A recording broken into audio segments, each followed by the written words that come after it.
Hey folks, welcome to a new video.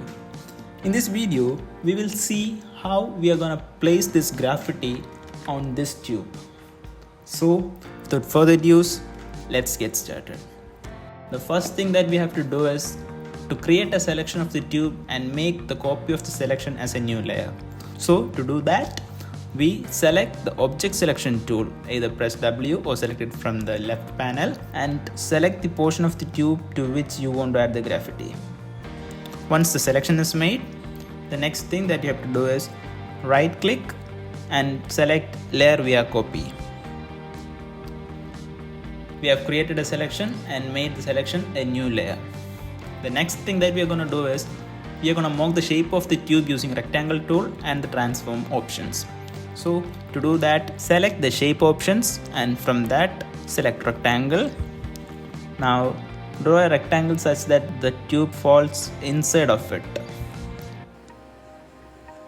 Once the rectangle is drawn, go to layers, right click and convert to smart object.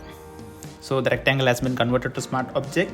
Next thing that you have to do is reduce the opacity such a way that we can see the tube through the rectangle. I think this is good to go. Now, by selecting the rectangle, press Ctrl T to turn on the transform option. Now, right click and select the distort option and carefully align the edges of the rectangle with the edges of the tube.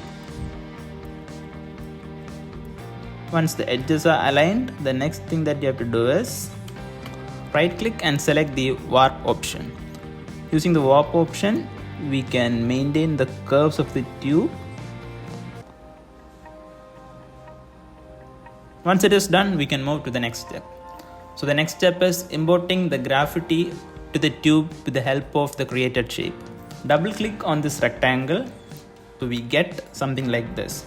Now, from the already open graffiti, we press Ctrl A, Ctrl C to select the graffiti. Now go to the rectangle that we have created and import this graffiti by pressing Ctrl V. Now transform it in a way you want it to be. Now press Ctrl S and go to our editing page and you can see something like this. Now the next step to do is make the opacity to 100% so you can see something like this. Now the graffiti has been imported to the tube. The thing that we have to do is blend it with the tube so it looks realistic. So the first step to do is make this rectangle a clipping mask to the layer below it. So it comes like this. Now we are gonna blend this with the tube. So the first step for doing this with the rectangle layer selected, set the blending option to multiply. Now double click on the rectangle to open the blending option. Now the blending option has been opened. Press Alt to separate this bar. Take this to the whiter side. Keep an eye on the tube. You can adjust it until you feel it is realistic. I think this is good to go. Now reduce opacity to 95. 95 will be good. So this is the final product. I hope this video helped. For more videos and for more content, feel free to subscribe Graphicsia. Thank you.